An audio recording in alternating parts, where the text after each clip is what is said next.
Hello everyone, welcome to Study Tube. Plant physiology का हम लोगों ने पार्ट 1 देखा था, जिसमें हम लोगों ने कवर किया फोटोसिंथेसिस को। आज इस पार्ट 2 में हम लोग प्लांट हार्मोन्स के ऊपर सवालों को देखने वाले हैं, पादप हार्मोन के ऊपर सवालों को देखने वाले हैं। तो ये एनसीईआरटी सीरीज का 37वां चैप्टर है, जिसका ये पार्ट 2 है। पार्ट 1 में हम लोगों ने 50+ सवालों को किया था प्रकाश संश्लेषण के ऊपर। ये हमारा पार्ट 2 है और इसमें भी हम लोग 50 से ज़्यादा सवालों को कवर करेंगे। इस चैप्टर में हम लोग पादप हार्मोन के ऊपर सवालों को देखने वाले हैं और एक और छोटा सा टॉपिक है फोटोपीरियोडिज्म, उसके ऊपर सवालों को देखेंगे। तो प्लांट हार्मोन जो कि एक टॉपिक है चैप्टर प्लांट फिजियोलॉजी के अंदर। बाकी के जितने भी चैप्टर्स मैंने अपलोड किए हैं इस सीरीज के अंदर, आप उसे देखने के लिए हमारे चैनल के प्लेलिस्ट को चेक कर सकते हो।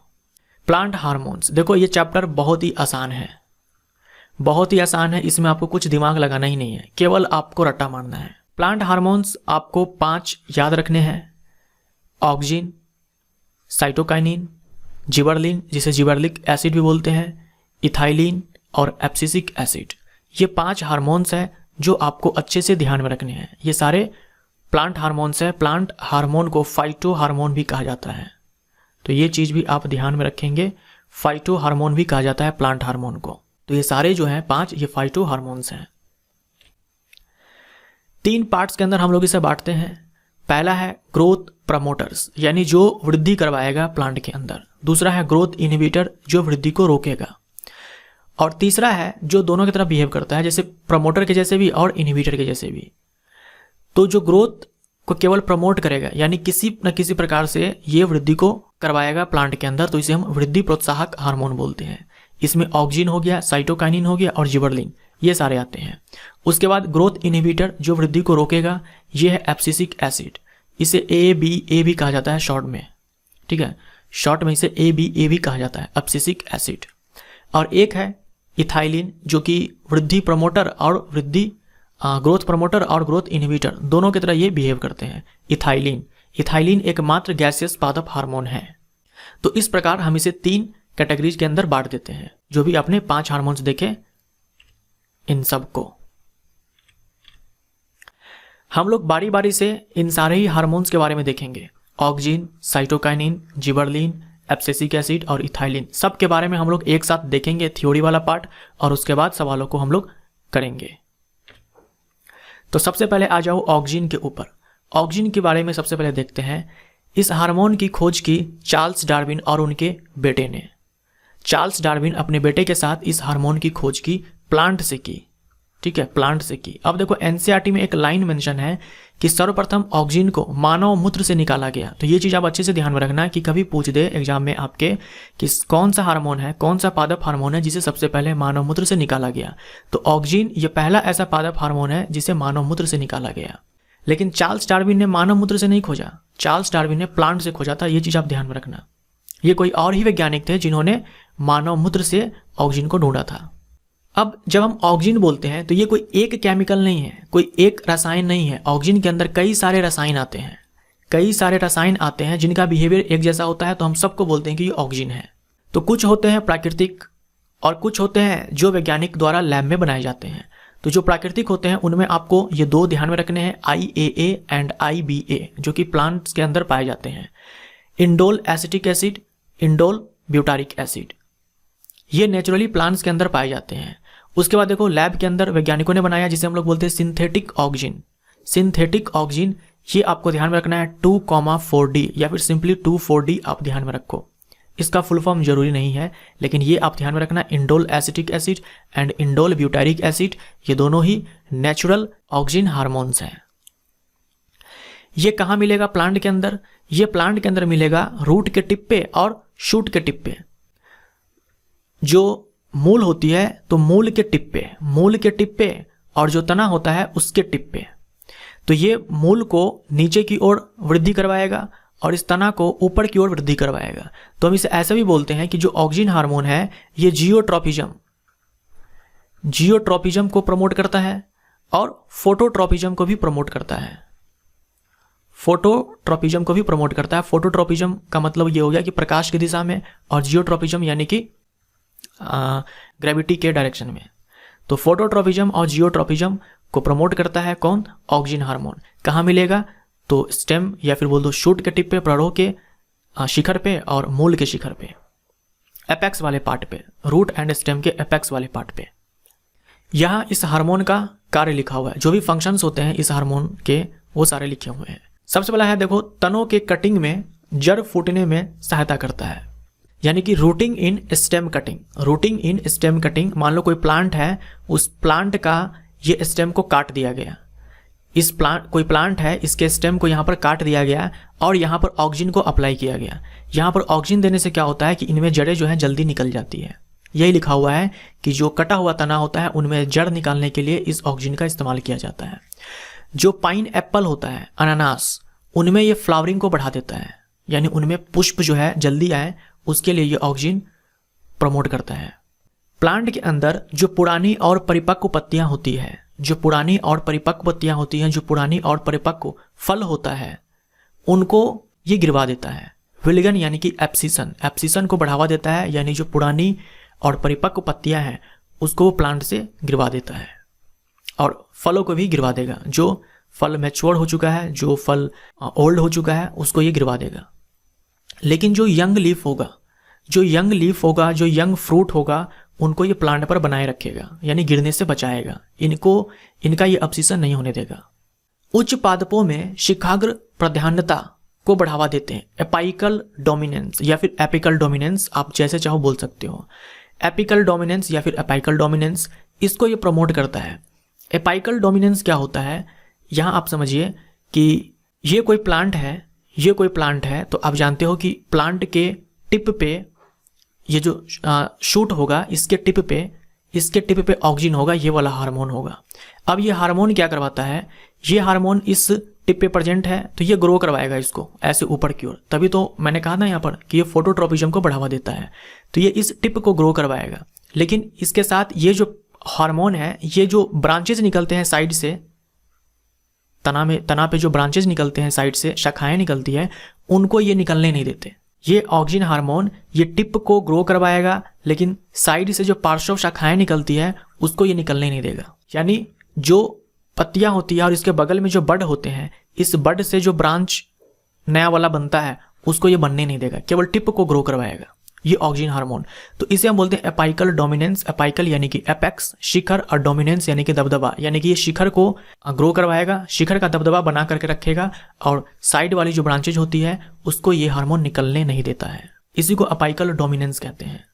वहीं इस टिप को अगर काट दो, वहीं इस टिप को अगर यहाँ से काट दो जहाँ पर ऑक्सीजन हार्मोन बनता है, तो ये साइड से ब्रांचेज जो है निकलने स्टार्ट हो जाते हैं। और इस चीज़ का ना इस्तेमाल किया जाता है पार्क वगैरह में हैज बनाने के लिए, और जो चाय पत्ती का जो बागान होता है उनमें इस चीज़ का इस्तेमाल किया जाता है। टिप को काट दिया जाता है ताकि ब्रांचेज निकले। उसके बाद देखो पार्थिनोकार्पिक को प्रेरित करना, जैसे कि टमाटर के अंदर, तो ये चीज़ आप ध्यान में रखना। जैसे कि टमाटर हो गया, और भी फ्रूट हो सकते हैं, उनमें ये पार्थिनोकार्पिक को प्रमोट करते हैं, यानी कि ऐसे फल बनाने में ये मदद करते हैं जिनमें बीज नहीं होता है। पार्थिनोकार्पिक जो फ्रूट होते हैं वो सीडलेस फ्रूट होते हैं, ये आप जानते हो। सीडलेस फ्रूट होते हैं, उन्हें बीज नहीं होता है, क्योंकि वो बिना फर्टिलाइजेशन के, बिना निषेचन के फल बनते हैं। तो इस चीज़ में क्या है, अनिषेक फलन में ये ऑक्सीजन हार्मोन मदद करते हैं, उनका ये प्रोत्साहन करते हैं। तो ये ऑक्सीजन के बारे में बस इतनी सी बातें हैं जो आपको ध्यान में रखनी है। अब आते हैं साइटोकाइनिन के ऊपर और जिबरेलिन के ऊपर। तो सबसे पहले हम लोग देखते हैं यहाँ पर साइटोकाइनिन के बारे में। साइटोकाइनेसिस का मतलब होता है कोशिका द्रव्य का विभाजन। ये कोशिका है और ये न्यूक्लियस है, तो न्यूक्लियस का विभाजन होता है कैरियोकाइनेसिस, और ये कोशिका द्रव्य है, इसका विभाजन होता है साइटोकाइनेसिस। तो जो साइटोकाइनिन हार्मोन है ये साइटोकाइनेसिस करवाता है, मतलब कि कोशिका विभाजन करवाता है। ग्रुप डी के अंदर कई बार सवाल पूछा गया है कि कोशिका विभाजन कौन सा हार्मोन करवाता है। आपको याद रखना है साइटोकाइनिन करवाता है। कोशिका विभाजन में ऑक्सीजन का भी रोल होता है, ऑक्सीजन भी मदद करता है, लेकिन कोशिका विभाजन करने का जो श्रेय है ये साइटोकाइनिन के पास है, क्योंकि कोशिका द्रव्य को यही विभाजित करता है। अब जो साइटोकाइनिन है इसके अंदर भी कई सारे रसायन आते हैं। ये कोई एक रसायन नहीं है जिसे हम साइटोकाइनिन हार्मोन बोलते हैं, इसके अंदर भी कई सारे रसायन आते हैं। इसमें एक है काइनेटिन और दूसरा है जियाटिन। होते कई सारे हैं, लेकिन आपको मेनली ये दोनों ध्यान में रखने हैं, काइनेटिन और जियाटिन। तो साइटोकाइनिन हार्मोन को सबसे पहले प्राप्त किया गया था काइनेटिन के रूप में, और कहाँ से, हैरिंग मछली के शुक्राणु से, हैरिंग मछली के शुक्राणु से। तो कभी आपसे पूछे कि कौन सा ऐसा हार्मोन है जिसे ढूंढा गया था मछली के शुक्राणु से, तो आपका आंसर होगा साइटोकाइनिन। ये जो काइनेटीन है ये पौधों में प्राकृतिक रूप से नहीं पाया जाता। देखो है तो ये प्लांट हार्मोन, लेकिन ये प्लांट के अंदर नेचुरली नहीं पाया जाता। बट हम इसे प्लांट हार्मोन इसलिए बोलते हैं क्योंकि प्लांट में ग्रोथ करवाता है, वृद्धि करवाता है। उसके बाद एक और है, देखो जियाटिन। जियाटिन ये नारियल के दूध रहे या फिर नारियल का पानी रहे। एनसीईआरटी में नारियल का दूध लिखा हुआ है, बट नारियल का पानी भी हो सकता है। नारियल का दूध यहाँ नारियल का पानी ही है। और मक्का की अस्थि कॉर्न कर्नेल में पाया जाता है, तो ये चीज भी आप ध्यान में रखेंगे। यह शिखाग्र प्रधानता को यानी कि अपाइकल डोमिनेंस से छुटकारा दिलाता है। अभी आपने यहाँ पर देखा कि जो ऑक्सिन हार्मोन है ये अपाइकल डोमिनेंस को प्रमोट करता है, बढ़ावा देता है। यानी ये जो ऑक्सिन हार्मोन है ये टिप को ग्रो करवाएगा, साइड से ब्रांचेज नहीं निकलने देगा। इसके ठीक उल्टा काम करता है इस मामले में साइटोकाइनिन। साइटोकाइनिन जो हार्मोन है ये ब्रांचेज को निकलवाएगा। जो ऑक्सिन हार्मोन काम कर रहा है इसके ठीक उल्टा ये काम करेगा, अपाइकल डोमिनेंस को ये कम करेगा। ऐसा नहीं है कि शूट को ग्रो करवाएगा, ये टिप को ग्रो करवाएगा, ये साइड से ब्रांचेज निकलवाएगा। तो इस मामले में ये ऑक्सिन के ठीक उल्टा काम करता है। सेनेसेंस को देरी करने में मदद करता है। जो प्लांट है उसको जल्दी ये बूढ़ा नहीं होने देगा, यानी प्लांट के उम्र को जल्दी बढ़ने नहीं देगा, एजिंग को रोकेगा। अब हम लोग देखते हैं जिबरलिन के बारे में। तो जिबरलिन भी कोई एक केमिकल का नाम नहीं है। जिबरलिन के अंदर भी कई सारे केमिकल्स आते हैं जिसका नामकरण किया गया है GA1, GA2, GA3 इस तरह से। GA100 भी है। तो सबसे पहले खोजा गया GA3 को। इस GA3 को ये अक्ष की लंबाई को बढ़ाता है अंगूर के अंदर। ये चीज आप ध्यान में रखना, एनसीईआरटी में लिखा हुआ है अंगूर के अंदर। देखो जो भी आप यहाँ पर देख रहे हो सारे के सारे एनसीईआरटी में मेंशन है। एक एक लाइन जो है ये क्लास 11th के एनसीईआरटी से उठाया गया है। बीज अंकुरन को प्रेरित करता। जो बीज होता है, जो सीड होता है, ये सीड जर्मिनेट करवाता है। इस सीड का क्या करवाएगा? जर्मिनेशन करवाएगा। कौन? जिबरलिन। सेब और नाशपाती को उचित आकार और आकृति देता है। जो एप्पल होता है, जो पियर होता है, उसको एक प्रॉपर शेप एंड साइज देता है जिबरलिन। जड़ा अवस्था को रोकता है ताकि फल पेड़ पर अधिक समय तक रहे। जो एजिंग होता है यानी प्लांट को जल्दी ये ओल्ड नहीं होने देता, प्लांट को जल्दी बूढ़ा नहीं होने देगा ये हार्मोन। यानी सेनेसेंस को लेकर के अगर बात करें तो जिबरलिन और साइटोकाइनिन ये दोनों एक ही काम करते हैं। यहाँ भी देखो सेनेसेंस को देरी करने में मदद करता है और ये भी क्या है? सेनेसेंस को रोकने का काम करता है। GA3 का प्रयोग शराब उद्योग में माल्टिंग की गति को बढ़ावा देता है। जो अल्कोहल इंडस्ट्री होता है जहाँ शराब को बनाया जाता है उसमें बार्ले सीड का इस्तेमाल होता है। बार्ले बोले तो जौ का इस्तेमाल होता है। इस बार्ले सीड को ना सबसे पहले करवाया जाता है जर्मिनेट। ये जो बार्ले सीड है इसको करवाया जाता है जर्मिनेट। इसको जर्मिनेट करवा करके इसको ड्राई किया जाता है। यानी अब जो ड्राई सीड है, ये जर्मिनेटेड है। अब जो ड्राई जर्मिनेटेड सीड है यानी कि जो शुष्क अंकुरित बीज है, ये बार्ले का जो बीज है जो कि शुष्क है और अंकुरित है, इसे कहा जाता है माल्ट। और इस पूरे प्रोसेस को माल्टिंग कहा जाता है। इस बार्ले सीड के अंदर होता है स्टार्च। अब ये जो सीड जर्मिनेट कर चुका है इसमें होता है ग्लूकोज। तो ये जो पूरा प्रोसेस है ना, इसी को माल्टिंग कहा जाता है और इसको ये प्रमोट करता है, इसको तेजी से करवा देगा ये जिबरलिन हार्मोन। गन्ने की लंबाई को बढ़ाता है। गन्ना में आप जानते हो ये आपको नोड दिखते हैं, तो ये जो जिबरलिन हार्मोन है ये क्या करवाएगा? ये जो दो आपने नोड देखा यहाँ पे, एक ये वाला, इसके बीच की जो लंबाई है इसको ये बढ़ा देगा। यानी जो पर्व संधि है इसकी लंबाई को ये बढ़ा देगा। तो ये चीज आप ध्यान रखना, कभी पूछे कि पर्व संधि के बीच के लंबाई को कौन बढ़ाता है, इंटरनोड्स जो होते हैं उनके लंबाई को कौन सा हार्मोन बढ़ाता है, आपका आंसर जिबरलिन होगा। चुकंदर और पत्ता गोभी में बोल्टिंग को बढ़ावा देता है, यानी बोल्टिंग को प्रमोट करता है। तो बोल्टिंग और माल्टिंग इन दोनों को प्रमोट करता है कौन? Gibberellin hormone. ये पत्ता गोभी और चुकंदर के अंदर देखा जाता है। आप केवल ये दोनों वर्ड्स ध्यान में रखो, माल्टिंग और बोल्टिंग ये दोनों ही वर्ड्स ध्यान में रखने हैं और ये भी याद रखने हैं कि जिबरलिन हार्मोन इन दोनों को प्रमोट करता है। अब आते हैं इथाइलिन के ऊपर। जो हमारा फोर्थ हार्मोन है वो है इथाइलिन। ये एकमात्र गैसियस हार्मोन है, ये आप अच्छे से ध्यान में रखेंगे। ये एकमात्र गैसियस पादप हार्मोन है, गैसियस प्लांट हार्मोन है। पकते हुए फल द्वारा भारी मात्रा में संश्लेषित होता है। जो फ्रूट राइप कर रहा है उनमें ये सबसे ज्यादा बनता है। ये इथाइलिन क्या करवाएगा? जो पत्तियां और फल होते हैं उनको ये जल्दी बूढ़ा करेगा और जल्दी पेड़ से गिरवा भी देगा। ये इथाइलिन का काम है। फलों को पकने के लिए फ्रूट राइपनिंग में इनका काफ़ी ज़्यादा प्रभावी होते हैं, काफ़ी ज़्यादा इफेक्टिव होते हैं फ्रूट राइपनिंग में ये हार्मोन। क्लाइमेक्टेरिक श्वसन करवाता है, ये जो हार्मोन है ये क्लाइमेक्टेरिक रेस्पिरेशन करवाता है। देखो क्लाइमेक्टेरिक एक स्टेज होता है फल के पकने में एक ऐसा स्टेज आता है जिसे क्लाइमेक्टेरिक कहा जाता है। जब ये स्टेज आता है उस समय देखा यह गया कि कार्बन डाइऑक्साइड का उत्सर्जन ज़्यादा होता है। कार्बन डाइऑक्साइड का उत्सर्जन क्या है, ज़्यादा होता है। और ये कार्बन डाइऑक्साइड का उत्सर्जन ज़्यादा होता है, इसका मतलब क्या हुआ कि उस दौरान ये जो रेस्पिरेशन रेट है ये बढ़ गया। तो इसी रेस्पिरेशन को हम लोग यहाँ पर बोलते हैं क्लाइमेक्टेरिक रेस्पिरेशन। मूंगफली में बीज और आलू कलिका प्रसुप्ति, यहाँ लिख लेना, प्रसुप्ति को तोड़ता है। यानी पीनट के अंदर सीड डोरमेंसी को और आलू का जो ट्यूबर होता है उसके अंदर बड डोरमेंसी को तोड़ता है। तो बीज प्रसुप्ति को भी तोड़ेगा मूंगफली के अंदर, और आलू के अंदर जो कलिका प्रसुप्ति है इसको भी तोड़ेगा इथाइलिन हार्मोन। इसके अलावा कुछ और पॉइंट्स हैं। रूट का ग्रोथ करवाएगा और रूट हेयर्स को बनवाएगा। जो रूट्स होते हैं इसको ये ग्रोथ करवाएगा, और जो रूट हेयर्स आप जानते हो, मूल रोम जो आप जानते हो, इसको ये बनवाने में मदद करता है इथाइलिन।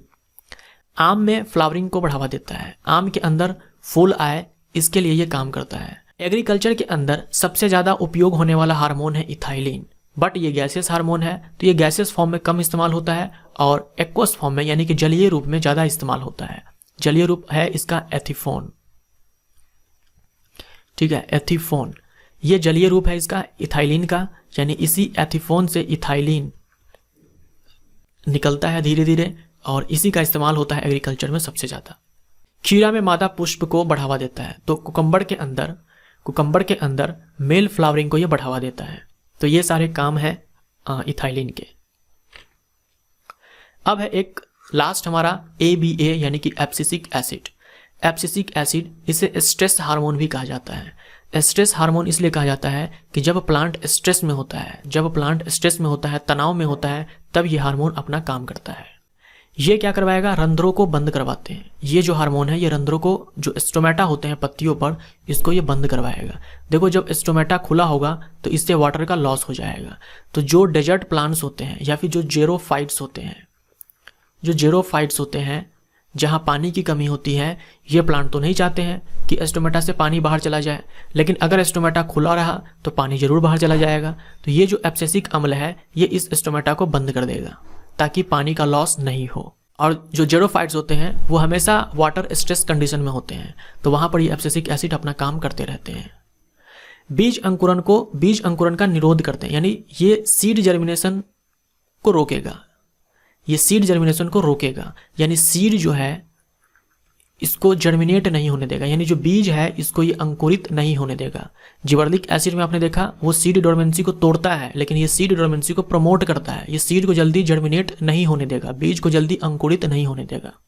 तो जिबरेलिक अम्ल के लिए, यानी जिबरलिन जो हार्मोन है उसके लिए ये एक विरोधक है, यानी कि एंटागोनिस्टिक है जिबरलिन। जो एब्सिसिक एसिड है ये एंटागोनिस्टिक है, किसके लिए, जिबरलिन के लिए। एंटागोनिस्टिक का मतलब ये होता है ठीक उल्टा काम करना। जो जिबरेलिक एसिड है ये सीड को जर्मिनेट करवाता है, जो एब्सिसिक एसिड है ये सीड को जर्मिनेट नहीं होने देता है। तो ये दोनों ही ठीक उल्टा है, तो हम बोलते हैं कि दोनों हार्मोन एक दूसरे का एंटागोनिस्टिक है सीड डोरमेंसी को तोड़ने के मामले में।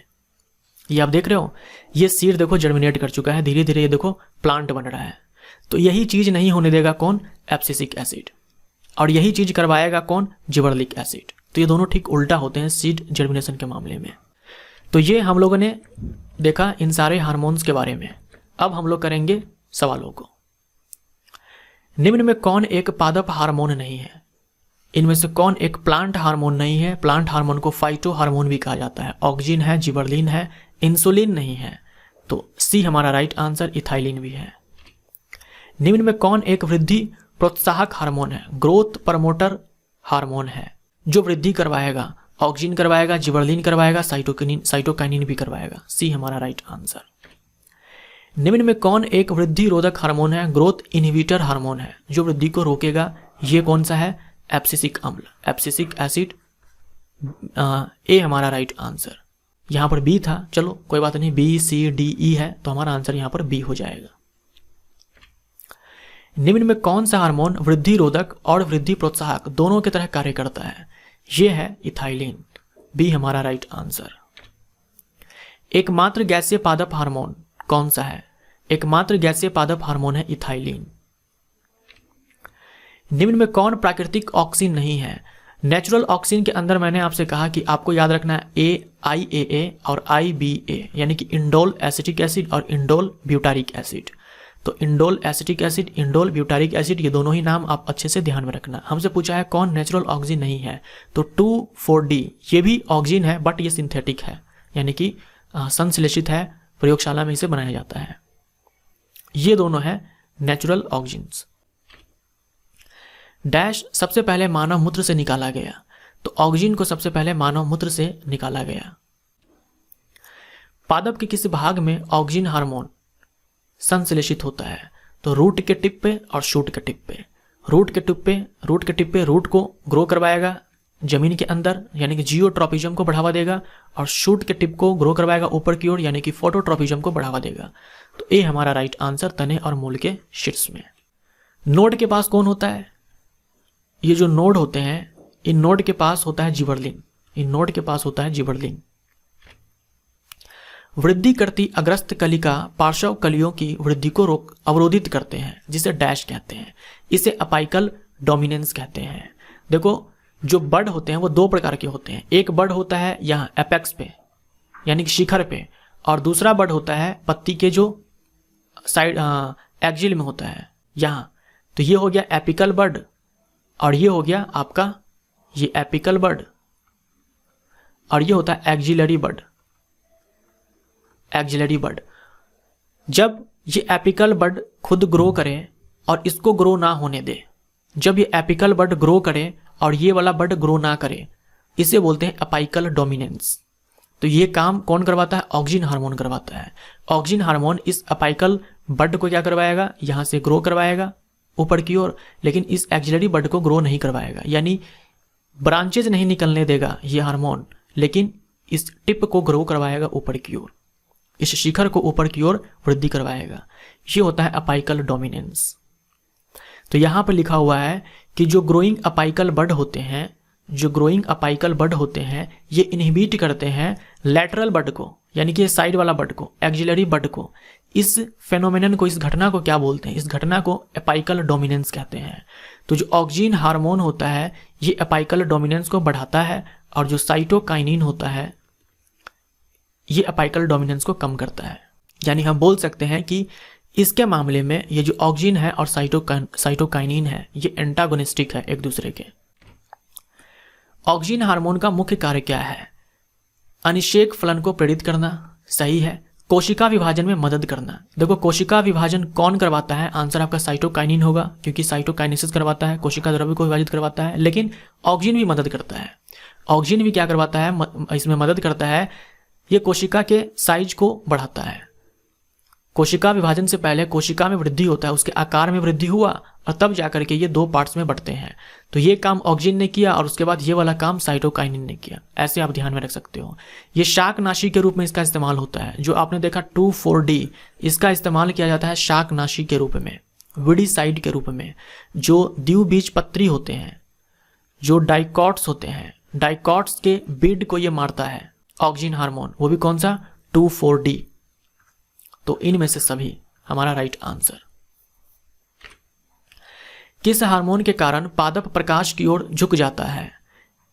काफी सारे सवाल पूछे गए थे ग्रुप डी के अंदर, ये वाले। आपका आंसर ऑक्सीन हो जाएगा।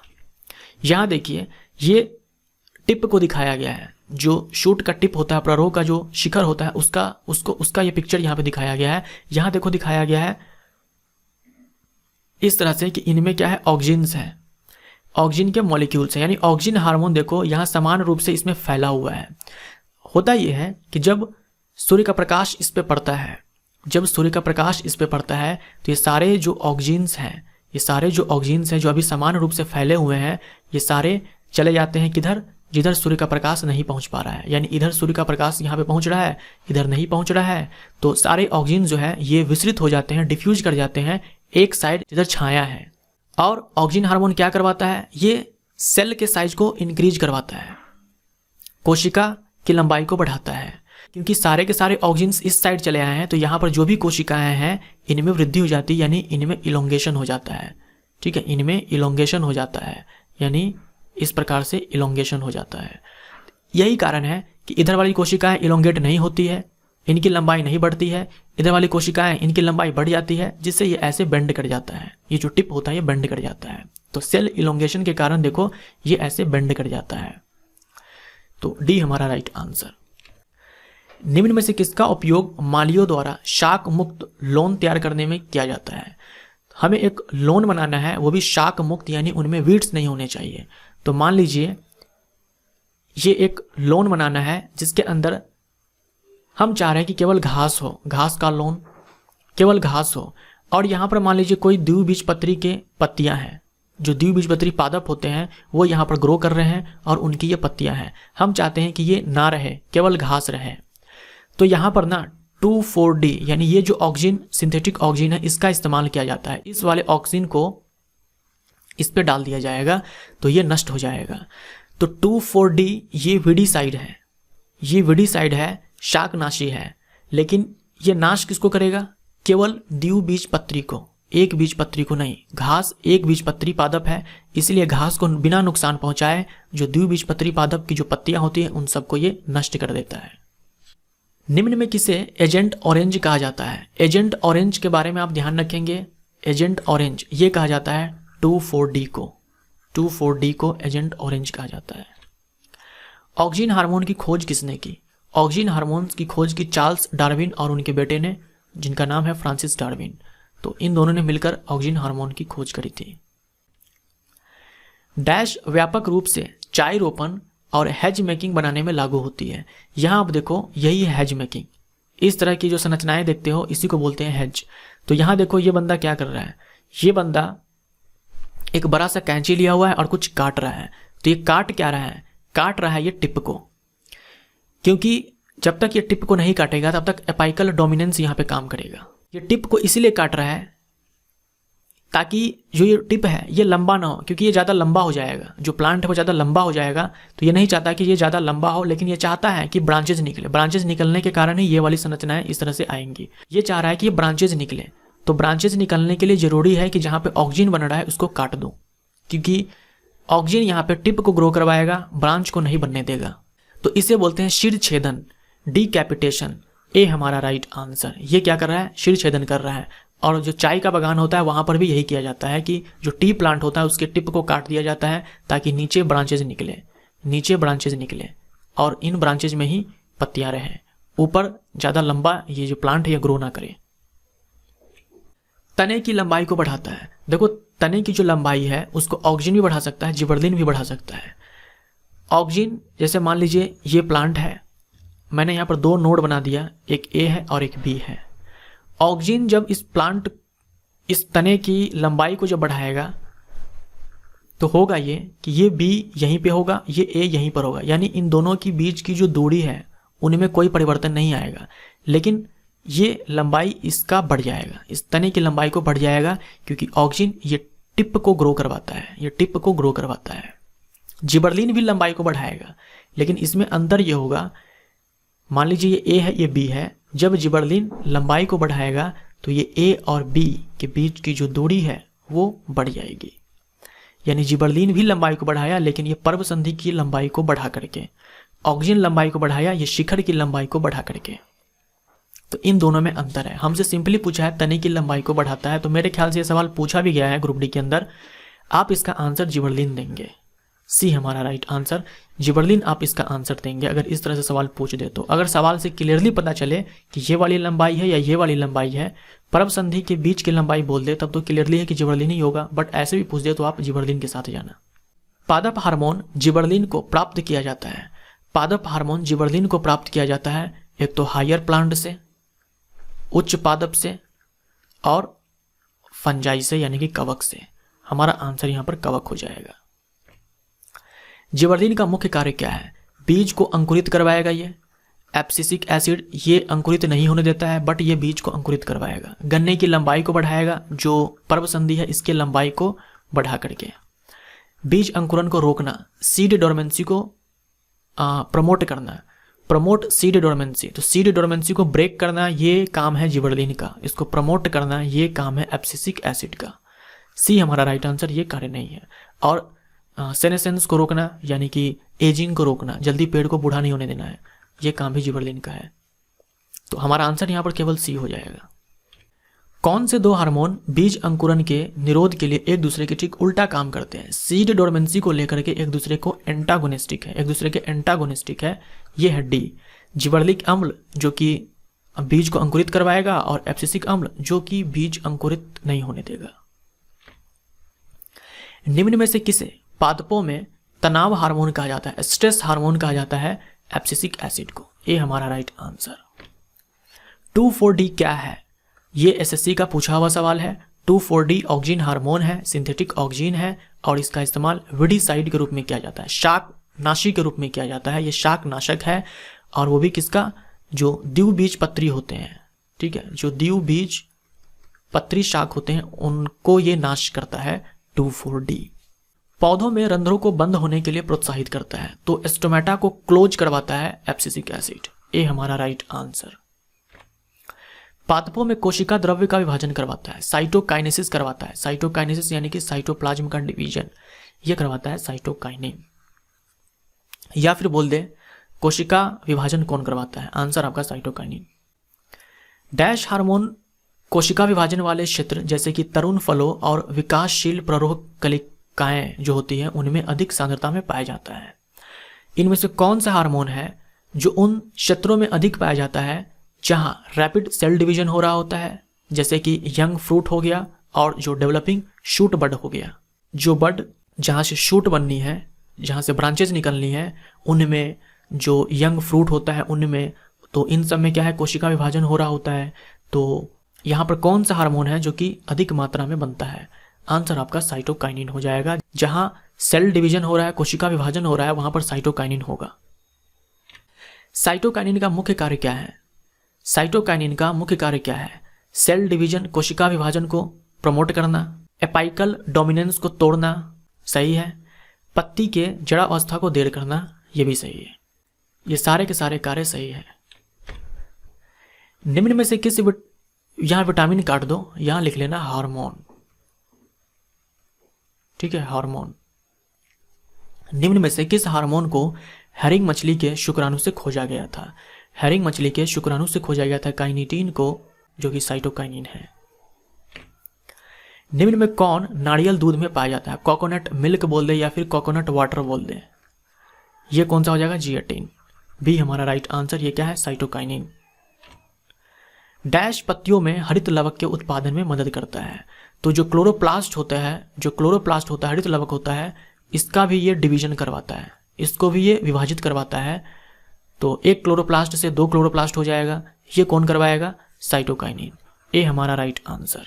तो यही लिखा हुआ यहाँ पर कि हरित लवक के उत्पादन में मदद करता है, यानी क्लोरोप्लास्ट का डिवीजन करवाता है साइटोकाइनिन। गन्ने की लंबाई को बढ़ाता है ताकि अधिक शर्करा प्राप्त हो सके, ज़्यादा शुगर प्राप्त हो सके, इसके लिए जो गन्ने की लंबाई है इसको बढ़ा देता है। और गन्ने में लंबाई कैसे बढ़ती है?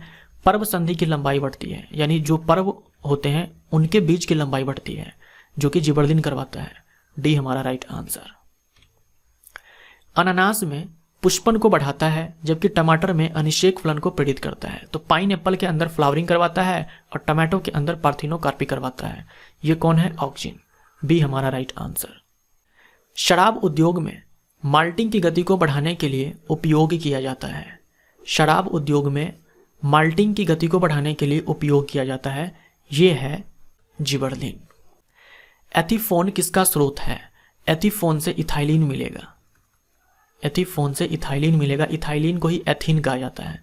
इथाइलिन बोल दे या फिर एथीन बोल दे। बी हमारा राइट आंसर। फल को पकाने के लिए बहुत प्रभावी है, तो काफी ज्यादा इफेक्टिव है फ्रूट्स राइपनिंग के अंदर इथाइलिन।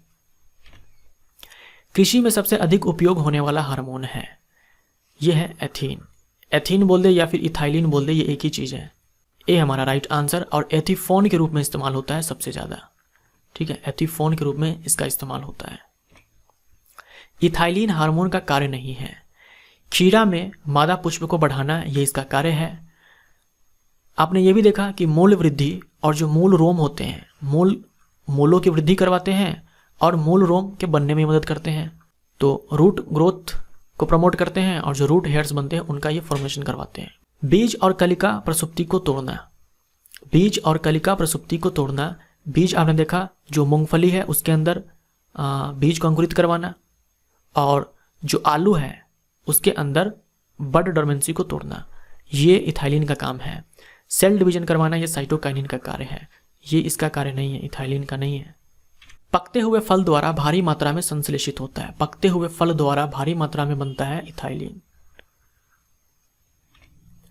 निम्न में कौन सा हार्मोन क्लाइमेक्टेरिक श्वसन के लिए उत्तरदायी है? क्लाइमेक्टेरिक श्वसन के लिए उत्तरदायी है। क्लाइमेक्टेरिक श्वसन के दौरान जो कार्बन डाइऑक्साइड का उत्सर्जन है वो ज़्यादा हो जाता है, ये होता है इथाइलिन के कारण। पत्तियों और फूलों में जड़ा अवस्था और विलगन को बढ़ाता है, यानी पत्तियों और फूलों को जल्दी बूढ़ा भी करता है और पेड़ से जल्दी गिरवा भी देता है, ये है इथाइलिन। डैश को तनाव हार्मोन भी कहा जाता है। ये कहा जाता है किसको? जिबरलिन नहीं, ABA को। इसमें कोई विकल्प नहीं है। मेरे ख्याल से ये सवाल रिपीट हो चुका है, तो वैसे कोई बात नहीं है, लेकिन इस सवाल का जवाब इनमें से कोई नहीं है। इसका आंसर एब्सिसिक एसिड हो जाएगा। स्ट्रेस हार्मोन कहा जाता है एब्सिसिक एसिड को। डैश बीज अंकुरन का निरोध करता है, तो सीड डोर्मेंसी को प्रमोट करता है। सीड डोर्मेंसी को प्रमोट करता है, इसका भी आंसर हो जाएगा एब्सिसिक एसिड। एब्सिसिक एसिड यहाँ लिख लेना, एब्सिसिक एसिड। इनमें से कोई आंसर नहीं है। सीड डोर्मेंसी को प्रमोट करता है, तोड़ता नहीं है। यहाँ लिखा है प्रमोट करता है, यानी बीज को अंकुरित नहीं होने देता है, तो आंसर हो जाएगा एब्सिसिक अम्ल। इनमें से कोई नहीं होगा। अब एक छोटा सा टॉपिक है फोटो पीरियोडिज्म। देखो, फोटोट्रॉपिज्म नहीं है, फोटो पीरियोडिज्म है। फोटो यानी कि प्रकाश और पीरियोडिज्म यानी कि अवधि, प्रकाश की अवधि।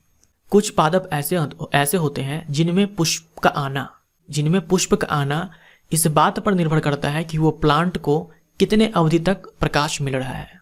कुछ पादप ऐसे होते हैं जिनमें फूलों का आना इस बात पर निर्भर करता है कि वो प्लांट को कितने समय के लिए प्रकाश मिल रहा है, कितने अवधि के लिए प्रकाश मिल रहा है। तो इसी को कहा जाता है फोटो पीरियोडिज्म। जब पादप में पुष्पन दिन और रात के अवधि द्वारा नियंत्रित होता है, इसे कहा जाता है दीप्तिकालिता। इसे क्या कहा जाता है? दीप्तिकालिता। ठीक है, इसे दीप्तिकालिता कहा जाता है। ऐसे प्लांट्स जिनमें फ्लावरिंग जो है ये कंट्रोल किया जाता है डे और नाइट के ड्यूरेशन से, इसे फोटो पीरियोडिज्म कहा जाता है। देखो, अगर ज़्यादा समय के लिए प्रकाश चाहिए, यानी कि प्रकाश नहीं चाहिए कम समय के लिए, उल्टा भी बोल सकते हैं। तो इस प्रकार से ये 3 प्रकार के प्लांट होते हैं। एक को कहा जाता है अल्प प्रदीप्तकाली पौधा, अंग्रेजी में इसे बोलेंगे शॉर्ट डे प्लांट। ठीक है, short day plant. Short day plant का मतलब ये हुआ कि इस वाले प्लांट को जो प्रकाश है वो कम अवधि के लिए चाहिए। इस वाले प्लांट को प्रकाश कम अवधि के लिए चाहिए, वो भी किसके लिए? फूल आने के लिए। फूल आने के लिए इस वाले प्लांट को कम अवधि के लिए प्रकाश चाहिए। जैसे कि चावल हो गया, चावल जो है ये शॉर्ट डे प्लांट है। चावल के अंदर फूल आने के लिए प्रकाश कम अवधि के लिए चाहिए। प्रकाश कम अवधि के लिए चाहिए तो हम इसका उल्टा बोल सकते हैं कि जो रात वाली जो अवधि होती है वो लंबी होनी चाहिए। अब देखो, एक है दीर्घ प्रदीप्तकाली पौधा। दीर्घ प्रदीप्तकाली पौधा इसे बोलते हैं लॉन्ग डे प्लांट, शॉर्ट में LDP, लॉन्ग डे प्लांट।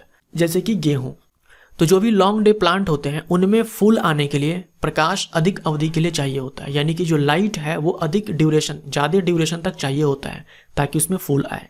तो अगर प्रकाश अधिक अवधि के लिए चाहिए, यानी जो रात का समय है वो कम अवधि का होना चाहिए। और एक होता है day neutral plant. Day neutral plant जैसे कि टमाटर। डे न्यूट्रल प्लांट के अंदर फूलों का आना इस बात पर बिल्कुल भी निर्भर नहीं करता कि उसको प्रकाश कितनी अवधि के लिए चाहिए। इन दोनों के अंदर तो समझ में आया, इसको कम अवधि के लिए प्रकाश चाहिए, इसको अधिक अवधि के लिए चाहिए। डे न्यूट्रल प्लांट के अंदर जो है फूलों का आना और प्रकाश के अवधि के बीच कोई संबंध नहीं है। इनका अपना एक टाइम होता है, जब फूल आना होता है तब आ जाता है, प्रकाश अवधि से कोई लेना देना नहीं है। इसे हम डे न्यूट्रल प्लांट बोलते हैं, जैसे कि टमाटर। जब पादप में पुष्पन दिन और रात के अवधि द्वारा नियंत्रित होता है, इसे कहा जाता है फोटोपीरियोडिज्म। फोटोपीरियोडिज्म। निम्न में कौन अल्प प्रदीप्तकाली पौधा है? कौन शॉर्ट डे प्लांट है?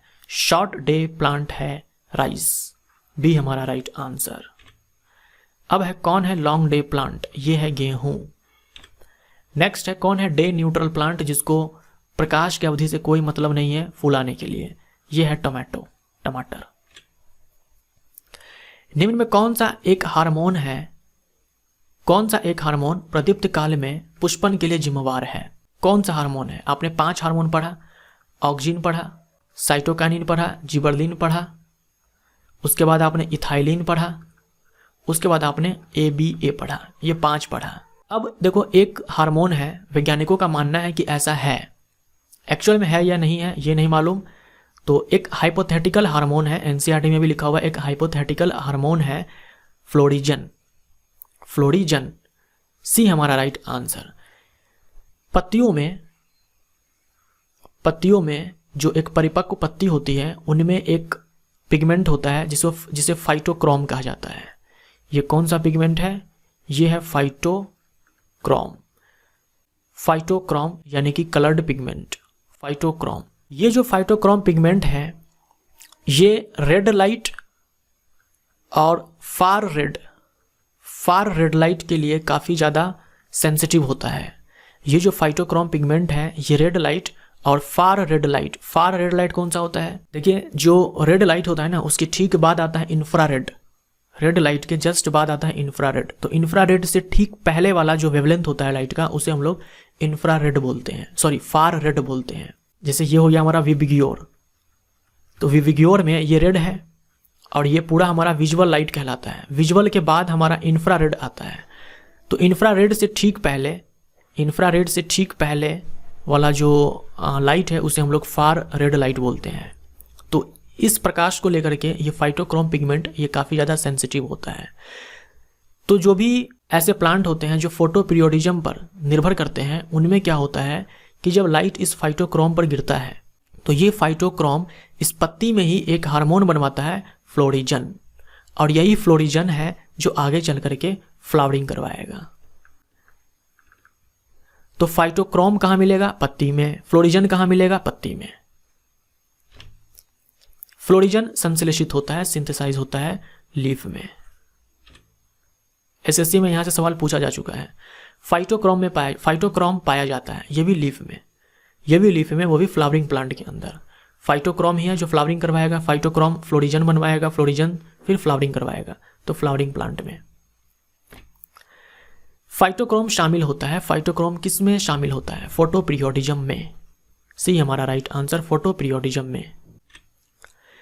डैश रंग के प्रकाश के लिए फाइटोक्रोम संवेदनशील है।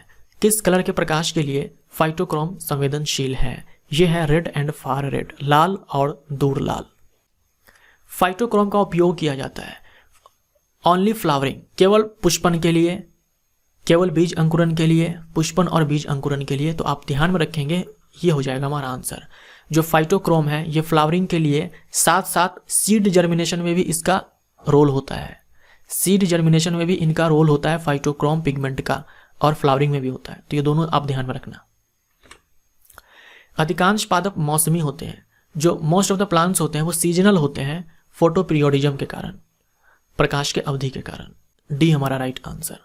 कौन से रंग का प्रकाश पुष्पन के लिए सबसे अच्छा है, फ्लावरिंग के लिए बेस्ट है? ये हो जाएगा हमारा लाल, रेड, क्योंकि ये रेड है जो कि फाइटोक्रोम को एक्टिवेट करेगा। फाइटोक्रोम क्या है? फाइटोक्रोम है क्रोमोप्रोटीन। ठीक है, क्रोमोप्रोटीन। क्रोमो मतलब होता है कलर्ड, रंगीन, और प्रोटीन का मतलब प्रोटीन, तो कलर्ड प्रोटीन है फाइटोक्रोम। क्रैस्कोग्राफ से मापा जाता है। क्रैस्कोग्राफ से क्या मापा जाता है? क्रैस्कोग्राफ से मापा जाता है प्लांट ग्रोथ, पौधों में कितनी वृद्धि हुई, इस बात को पता लगाया जाता है क्रैस्कोग्राफ नामक यंत्र से। तो ये हमारा जो टॉपिक है प्लांट हार्मोन, ये समाप्त होता है। मिलते हैं अगले टॉपिक में प्लांट फिजियोलॉजी के अंदर। Thank you so much.